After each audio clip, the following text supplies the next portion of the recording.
Okay, so when and where did you start your music career as you were, moving around, and at what stage of your life? Well, I started when I was in secondary school, high school. Well, actually middle school, really. Um, and it basically started off with me just doing talent shows. Okay.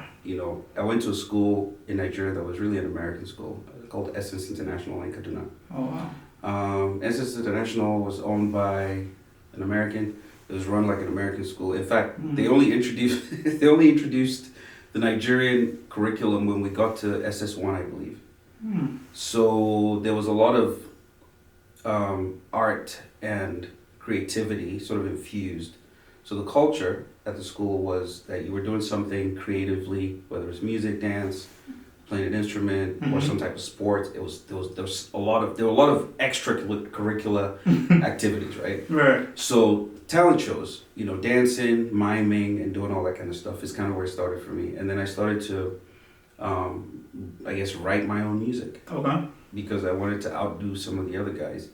Everyone could rap. Everyone could listen to some, Busta Rhymes, Trap Called Quest, right? Whatever, and come like spit for the girls at lunchtime. And then I started to switch out some of the lines. So I would maybe take a song from an artist, and I would put in some Hausa in it. I'll put some Yoruba in it. Okay. Put some, so that would like blow people's minds. Like, whoa! And that also was validation for me. I was like, okay, what I need to do if I really want to do this seriously right. is to embed it with something that makes it original. So that was kind of the early stages. And then when I moved to Lagos because I needed to go to university. So original plan was for me to go to Boston, go to MIT. Oh, wow. Yeah, so my dad was like, nah, you're not going to America. If you go to America, I will not come back. so he was like, yeah, you have to stay in Lagos. You have to go. I mean, he wanted me to stay for many reasons. One of which is I'm my mom's only son, and we're in a polygamous family. So obviously representation mattered, I guess.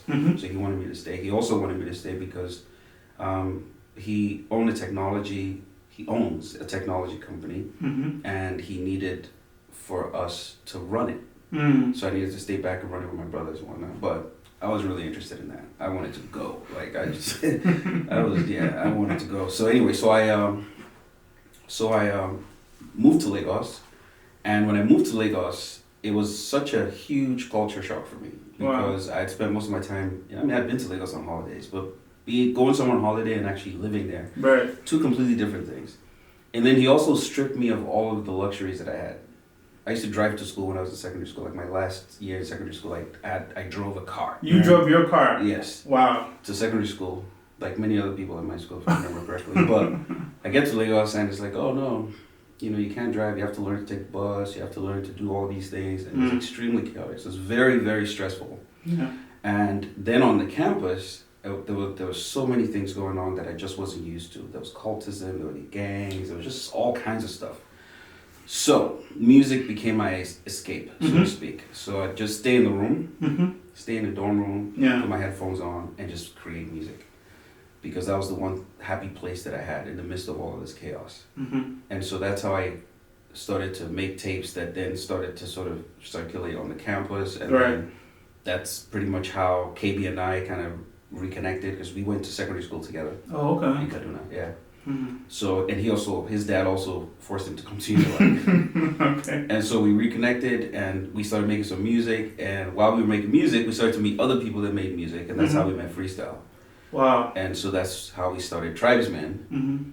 And then from then, I just kind of went back to my old blueprint of, watching the hip hop movement sort of grow and all of the things that they did, from selling tapes out of their trunk to going, to campuses to promote and perform. Those were all the things that I was doing, those early years. And I knew that it was possible. I knew that what we're seeing today would happen. Right. And I know it's easy to say that in hindsight, be like, no, I saw it, but I did actually see it. Right. And anyone who was around me at the time would tell you, because this was the picture that I always painted. I said, I see a day when we get that first Grammy. I see the day that, we're acknowledged, not just as African artists, but as artists, period. Right? So that was always my thing. And I was always trying to sort of push that to every artist that I came across. Early days of Wizkid, I remember having conversations with him where I'm like, yo, this is what makes you you, Mm-hmm. don't ever forget that. Because the minute you go mainstream, they're going to try to pull you in all kinds of different directions. Yeah. And recognize the fact that as a rapper, I can't out Busta Rhymes. I can't out Jay-Z. Right. Jay-Z cannot do Bossy Bamba. He can't. Like, I don't care what kind of juju he drinks. There's no way he can make a record like Big Boy. It's just not happening. So that is the thing that makes us unique. So we have to stick to that. And I feel like, and I'm happy rather, to be alive now to see that formula made sense and that it panned out.